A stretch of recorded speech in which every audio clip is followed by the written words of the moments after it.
Bien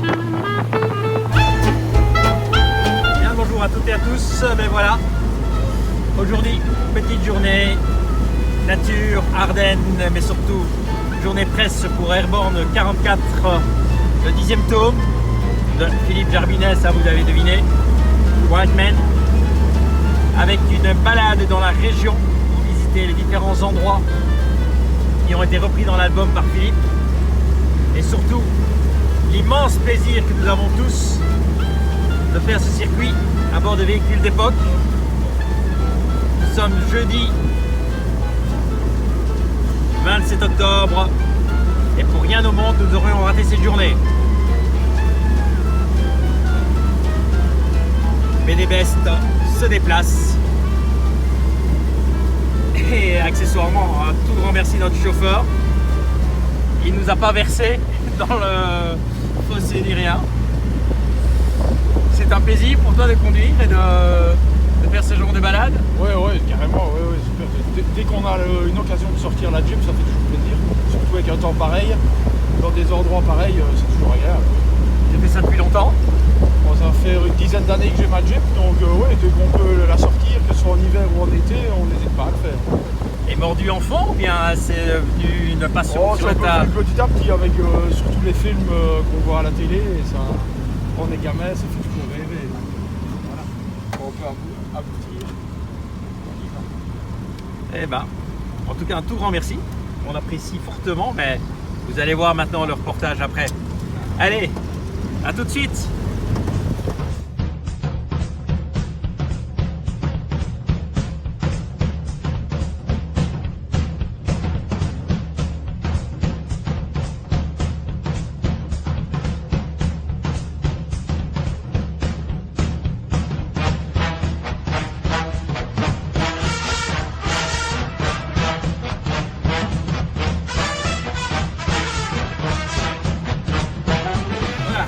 Début de la petite balade. Nous sommes partis pour un tour de combien? Plus ou moins 3 heures, je crois, kilomètres, je ne saurais pas dire, mais 3 heures. 3 heures de balade avec plusieurs arrêts. Avec plusieurs arrêts, 3 arrêts. Bon, on s'arrêtera à chaque fois, on fera une petite pause, énormément de points d'hommage. Et donc nous sommes ici à bord d'une Jeep, pas totalement d'époque, mais d'époque quand même. Voilà, le moteur est de 43 et les autres pièces, il y a le châssis, c'est l'armée française, c'est un châssis de l'armée française, armée de l'air. Et le reste des pièces, c'est des pièces modernes qui ont été prises petit à petit depuis qu'elle est sortie. Et la patte de lapin, c'est pour nous porter chance? La patte de lapin, oui, c'est un petit bonheur, un petit porte-bonheur. À l'époque, ça pouvait arriver qu'il y aille aussi, donc voilà, j'ai mis ça comme ça. Voilà. Belle convoi est en route. Il y a quoi, une petite dizaine de véhicules? Et donc, on se sent comment à l'arrière? Très bien, Très bien. Super. Allez, à tout de suite.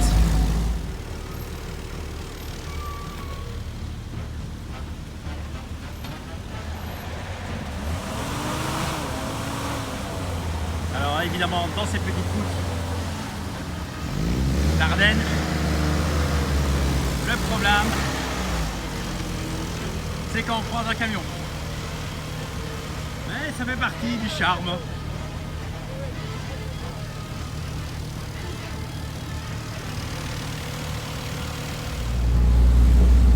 Et le M1 est d'époque?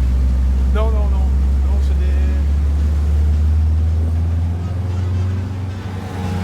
ce qu'on appelle des DNX, c'est une marque qui refait des fausses armes de toutes les époques.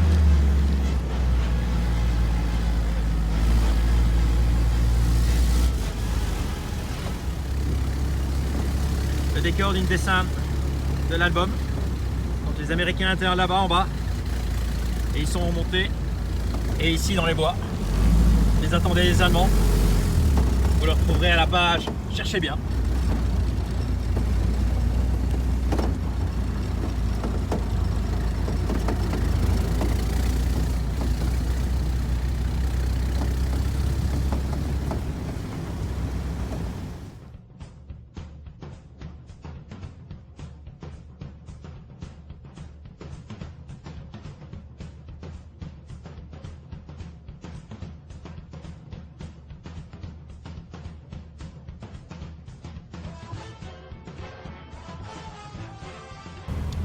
Dans la journée du 3 janvier, ce village fut repris aux Allemands par le 505 Parachute Infanterie Regiment et le 551 PIB après d'âpres combats.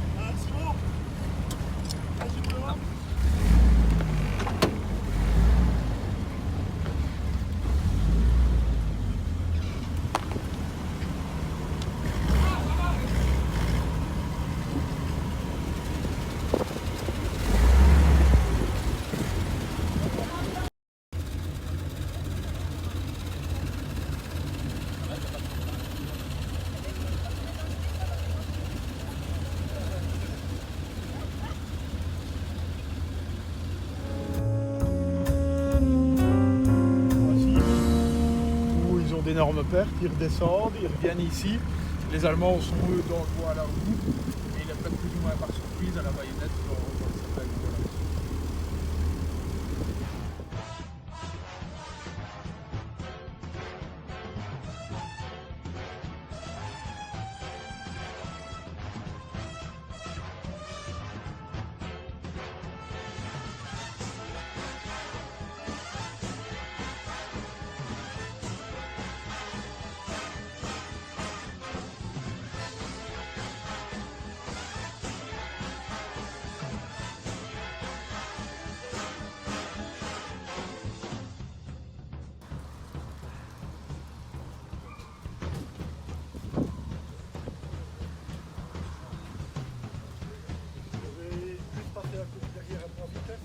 Parce que j'ai des papiers de photocopie.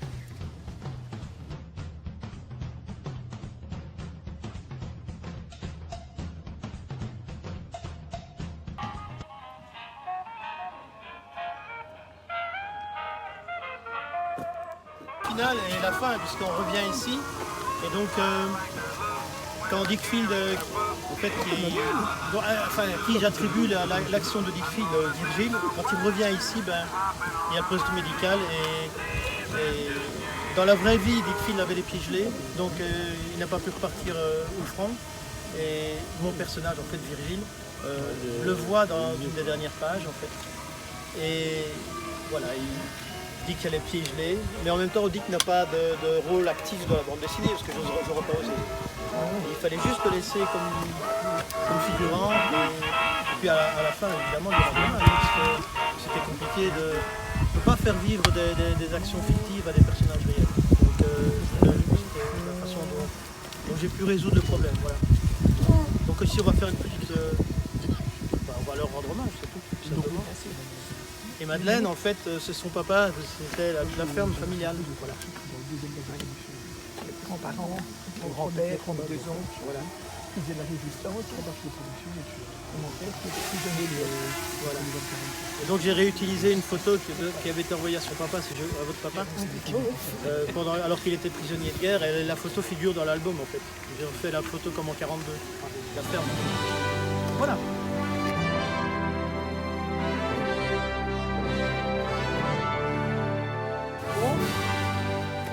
Squad, attention!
revient avec enfin Virgile revient avec Jared sur le dos. Et au moment où il est ici, il y a le monument déjà dans la planche. C'est juste une mise en abîme, je vais faire jouer le présent et le passé. Et alors évidemment c'est purement anecdotique, mais tous ceux qui connaissent le monument et qui connaissent les lieux vont le reconnaître de nouveau dans l'album grâce à ça. C'est juste comment dire, on le voit ici par exemple. Oui. On le voit ici, de profil.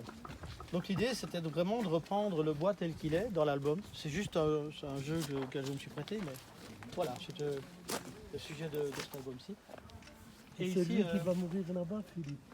Il n'est pas mort, Dick Field, il est mort en 2016 et le monument en fait c'est un double monument, c'est un monument qui est pour le 551, ce qu'on appelle le last mile, c'est-à-dire le dernier kilomètre avant la mort. Et un deuxième, ça c'est le premier fusil, le deuxième fusil c'est la mort du régiment, du bataillon, puisque juste après, il a été, comment dire, ils étaient 800, il ne restait plus que 110 hommes, donc on les a tous pris, on a dissous le bataillon. Et donc c'est le last mile de cette unité-là et de ces hommes-là. Et puis, comme Dick Field est mort en 2016, ils ont rajouté le badge à Dick Field qui avait fait cette action-là, remonter jusque-là tout au-dessus, où nous étions tout à l'heure à la ferme. Donc il est remonté, lui, avec cet homme sur le dos, en le traînant, en le poussant, en le portant, voilà, comme il pouvait. Donc j'ai envoyé la photo récemment, parce qu'on est revenu faire des photos ici dimanche, pour voir si tout allait bien. Et j'ai envoyé la photo à sa fille avec l'album d'Airborne. Et elle m'a dit qu'en Europe, quand même, en Belgique, il y avait quand même beaucoup de gens qui se mobilisent pour préserver la mémoire de ceux qui sont venus ici. Peut-être même plus encore qu'aux États-Unis.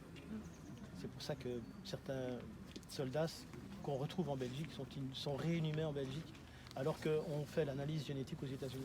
Mais on les renvoie en Europe, à Neupré notamment. Voilà.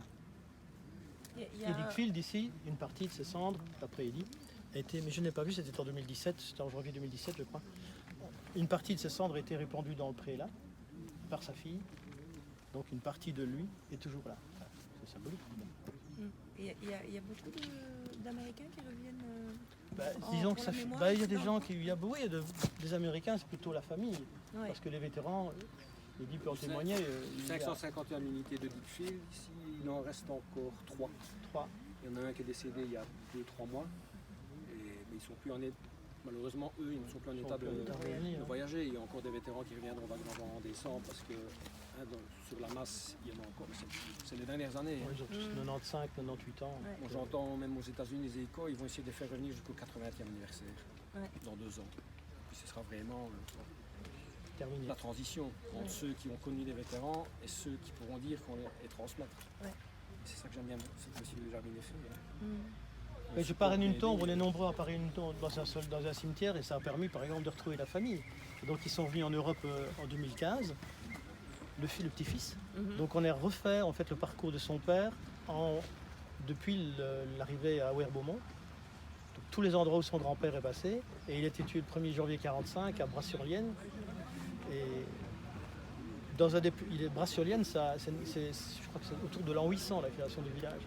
Donc quand un Américain arrive à Bras-sur-Lienne, il plonge dans l'histoire en fait. Ouais. Et ils disent qu'en Europe, effectivement, s'il n'y avait pas les cimetières américains et puis les gens qui entretiennent la mémoire, il y a longtemps que ça se serait perdu en fait.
3 ans, je fais le scénario et tout, puis je reçois un coup de téléphone d'un Ardennais. Et je sens un peu à l'accent que c'est un Ardennais. Et alors je lui dis, vous m'appelez d'où? Il me demande si je fais une dédicace dans la région. Ben, je dis, je vous appelle de près de Vielsalm.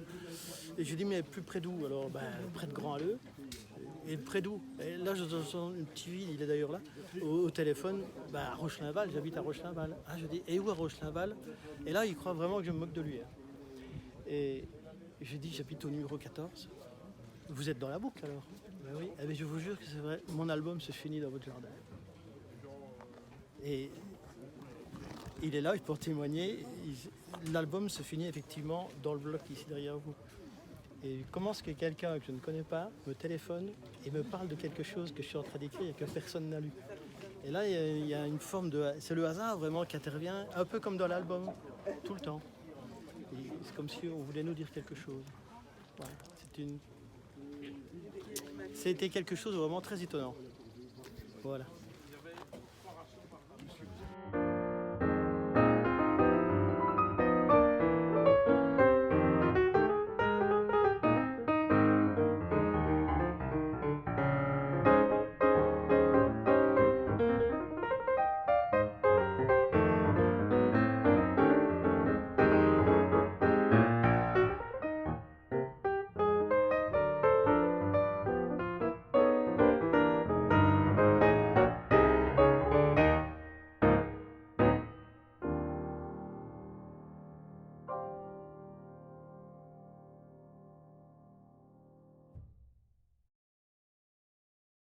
Donc je suis à l'Athénée de Verviers, je dois avoir 16 ou 17 ans, je fais cours d'espagnol, 4 heures par semaine. Et donc j'ai un prof très austère, collet serré, cravate, chemise blanche, regard vraiment d'acier. Et donc on rigole pas dans le cours, je dessine évidemment, pendant tous les cours je dessine. Et chaque fois qu'il arrive dans il remonte les allées, je referme. Pendant 2 ans, il n'a jamais vu ce que je faisais. Je quitte l'Athénée et qu'est-ce que je découvre? Que c'était Monsieur Maréchal, auteur de Prudence Petit Pas. Mais non. Si. De redevenu prof de français et d'espagnol. Maurice Maréchal me donne cours d'espagnol, il se fait un mort à donner cours, fin de carrière, et la BD n'a pas suffisamment marché, et donc il redonne cours. Et moi je suis au courant de rien. Lui ne dit rien. Ce qui veut dire que s'il avait vu mes trucs dans mes marges, c'est peut-être le seul prof qui m'aurait encouragé à continuer. Ou découragé. Oui. Du coup, après mes études, après Saint-Luc, je suis retourné le voir et on est devenus potes jusqu'à Saint-Luc. À l'Athénée. Et quand il a vu, tu as remontré ton cahier d'espagnol? Non, je ne l'ai pas montré parce que je n'ai pas voulu passer, moi, ce cahier. Mais voilà, l'idée, c'était mise en abîme. Pourquoi? Parfois, on peut bien sortir du bois. Et il se rappelle de toi? Ah oui, il se rappelait de moi, mais c'est des rendez-vous ratés, en fait. Mais bon, ça fait partie de la vie. Hein. Oui, il parle toujours pas espagnol. Si, alors j'ai fait 4 ans. Si je vais en Espagne, je vais pouvoir me débrouiller. Mais j'ai fait 4 ans d'allemand aussi et je ne me souviens de rien. Voilà. Tu te fais amuser toi aujourd'hui ou pas? Prof de dessin. Ah, ça aussi, on est prof. Non, le fait d'être prof te rend meilleur en dessin. Parce que tu es obligé d'être clair avec les élèves et que quand ils sont face à un problème technique, il faut le résoudre. Donc en fait, le simple fait d'aider des élèves à résoudre un problème te permet de résoudre tes propres problèmes. Donc, si j'aurais pas été prof, j'aurais peut-être jamais fait Herbert.